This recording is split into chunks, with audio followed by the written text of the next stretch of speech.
Hi, first graders. Let me start by saying that I miss you all terribly. I hope that you are all safe and healthy. And I want to say hi, Gloria, and hi to Petra, and hi, John Michael, hi, Javante, hi, Paul, hi, Zafara, hi, Lamisha, hi, Elias, and hi to anybody else who's watching this. This is our second week, our week 2 learning packet. We are going to review the instructions. Just like before, if I'm just going to hold up the pages as I go through them. I'm going to go from the beginning to the end. That way, if you want to follow along with me, you can pause when we're looking at a page, stop, do the work, and then continue. Or if you're working more independently, then you can fast forward to the page that you need. So the first thing that we're going to start with is that this is packet 2. And I've written the date on here, so I'll hold that up for you guys. Your packet should say week 2. And that is going to be for Monday the 30th through Friday, April 3rd. And this very first page,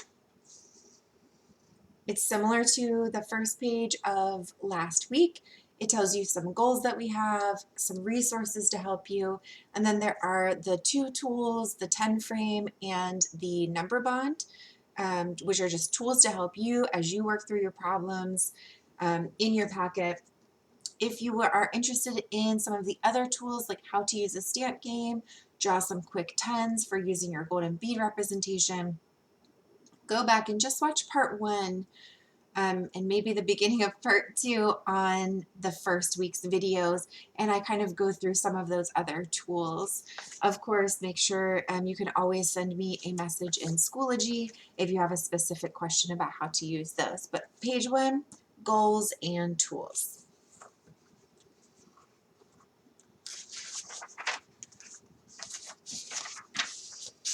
On page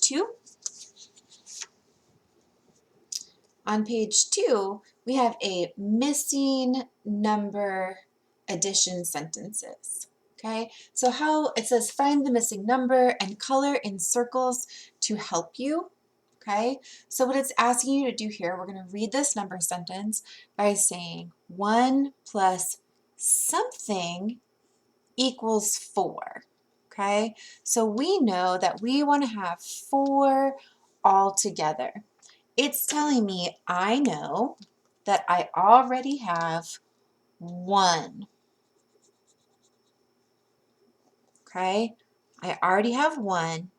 How many more do I need to make my whole group equal 4? And so I can count my circles to find my missing number. 1 plus 1, 2, 3. 1 plus 3 equals 4. So you're basically using this to show the 2 parts of the whole number. So if this was a number bond, you might be showing 1 in this side, 3 in this side, and all together that makes our whole answer the number 4. Okay, so you're going to finish these problems that same way. Use those circles to help you figure out what is the missing number. The next page is a greater than, less than.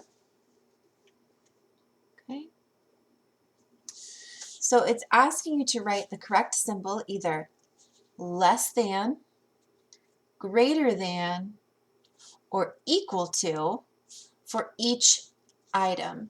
So when I read this, I'm going to say 13 is 15. Is 13 equal to 15? No. Is 13 less than 15? It is. 13 is less than 15. So I want to put the less than sign right here in between. Now, one thing that helps me to remember which one is which, there are a couple of different tricks. but the less than sign is like a capital L. It's like a capital L that's gotten squished a little bit. L for less than, okay? Some people also like to use the trick where they pretend that this is a very hungry alligator with a lot of sharp teeth. And of course, he would always want to be eating the larger of the two numbers. So that's kind of what I use for a quick check, is my alligator eating the bigger number. But I want to make sure that I'm reading my sentence correctly. I'm not just looking at the two of them and going, which one's bigger? I'm thinking about my sentence in order. 13 is less than 15. Okay. For this one, A, I'm going to say 29 is 26. Are they equal? No. 29 is less than 26?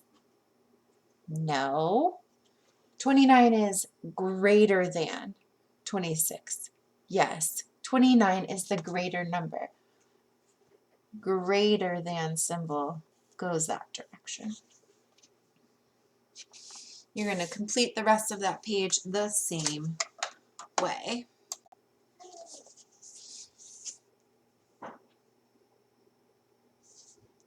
Your next page is identifying coins and their names, so I'm not going to match these up for you, but I will tell you, I will read these words on the side for you. The first one starts with the D. It's dime, dime. The next one is quarter, starts with the qu sound, quarter. Nickel and penny. So try to remember, I'll give you a little hint. Our dimes are worth 10 cents.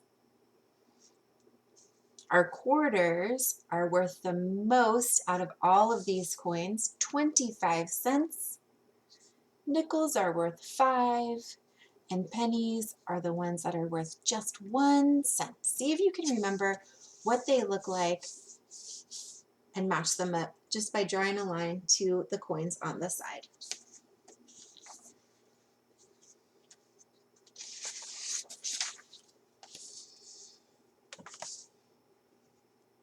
Your next page has you matching a number written in the numeral way and a number written with words in the word way. So I can read these words for you and you can match them. The first word on your page is 14, 17, 13, 10, 3, 8, 11, 6, 19, 20. Okay, so rewind that if you need to, pause it, go back. You can watch that as many times as you need. Those are what the words say. Match the sounds that you see with the words that I'm saying. Say the number out loud to yourself on this side. 14, 14. What sounds on the other side match that word?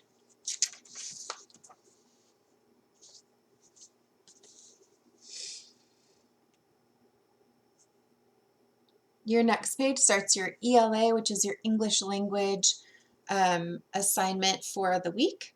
The directions say, read the passage and answer questions.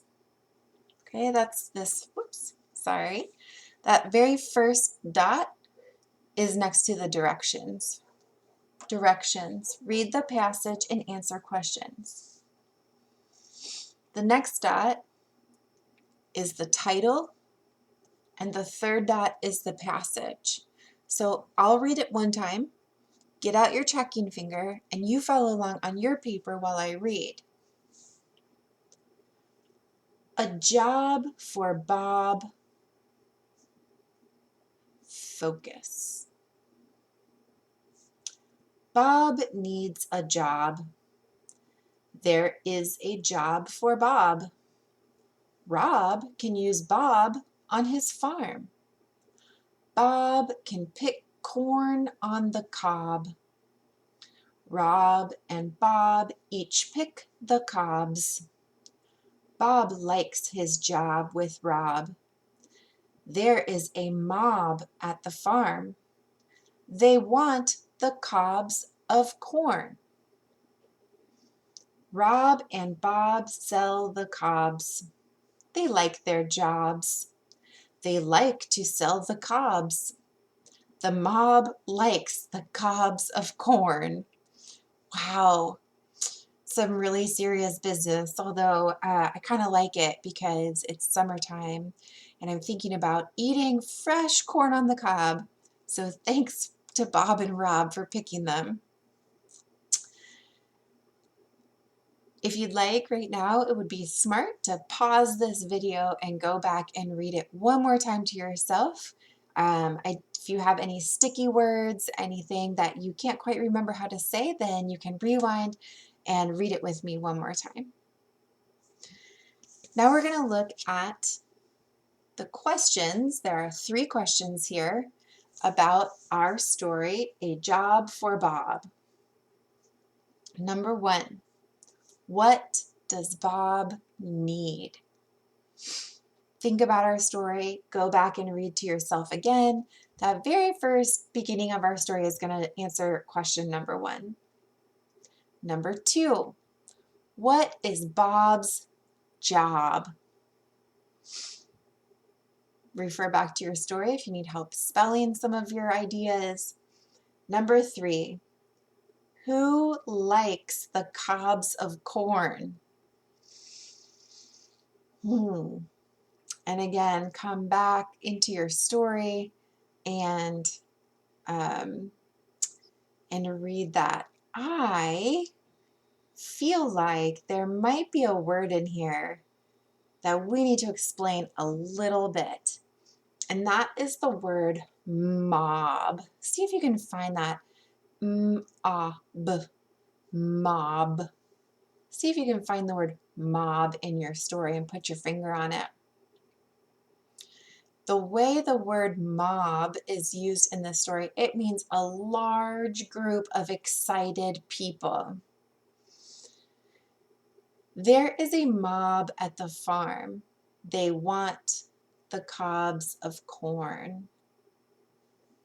The mob likes the cobs of corn. Every time it says mob in our story, it means the excited groups of people, the group of excited people. And I feel like that's a way we might not hear that word used all the time. So it's important to kind of point that out, I think, this time. After you have finished your 3 questions, 1, 2, 3, then you're going to come down here to the bottom and ask yourself, how did I do on this assignment? So did you go back and read it to yourself? Did you listen to Miss Camille read it more than once? As you were answering questions, did you find hints on how to spell or what to write from your story? And give yourself a thumbs up, happy face, I hope, or a meh face, or a I better do better next time face. At the bottom of that page, we will talk about your social studies assignment for this day. It says directions, pick 1 item from the choice board per week to complete, and you pick 1 each week. So we went over this last week. It is your needs or wants list. So whatever you did last week, then do the next one this week. So it's either make a list of things your family needs, draw and label the pictures, or make a list of some items your family wants, draw and label those pictures. At the very bottom of this page is fine arts, and it has general music directions. Use the rhyme below to practice note reading using titi, ta, and a rest. Speak the poem, then clap along with the syllables. Notice that the notes tie directly into the rhythm that is being clapped and spoken. Use these notes to create a new rhythm pattern. Once you have created a new rhythm pattern, create a new poem about a different topic.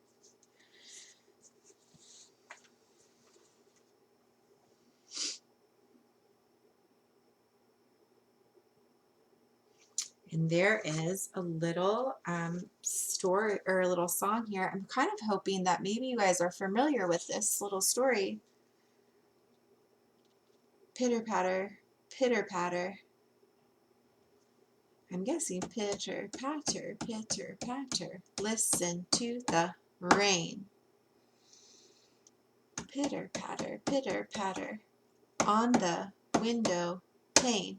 So it has kind of a repeating rhythm here with these ti-ti, ti-ti, ti-ti, ti-ti, ti-ti, ti-ti, ta patterns here, and then like a little rest, and it repeats. So saying this little poem to yourself and clapping out that rhythm, and then making on the back here then it has a little workspace for you to create your own rhythm by putting your symbols into these spaces.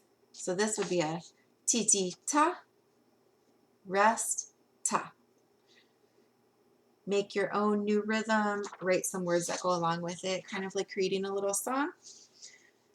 At the bottom under your workspace for music is art directions, and there is a link there. If you can get to this page online, it's easiest to click the link. Otherwise, you can copy that into your browser, and that means you'd have to type all, that's kind of like a long string of letters, but you could do it. But the task is use any kind of paper, crayons, markers, pencils, use squiggly lines to draw people and show them moving in various poses.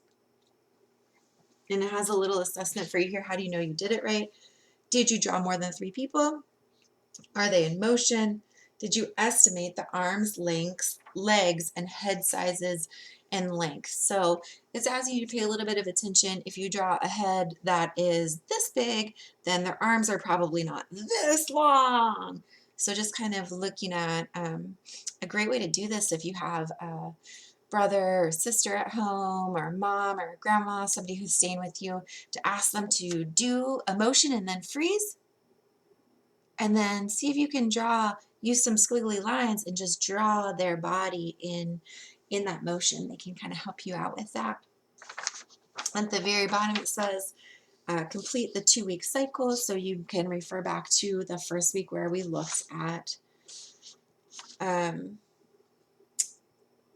your PE, your physical education, your gym papers. So for now, that is your packet for week 2. I hope that you are getting more comfortable completing the packet, maybe checking out Clever, maybe getting on Schoology. Hopefully you figured out how to sign up for ReadWorks so that we can do some reading assignments together. And I miss you so much. I'm so proud of all of you for really trying, learning this whole new thing that we're doing right now and working really hard at it. You and your families are rock stars. So if you've stuck with me this long, hopefully this is helpful to you. And I can't wait until I get to see you guys again. So thanks for checking in. And until next time, bye. Be healthy. Be well.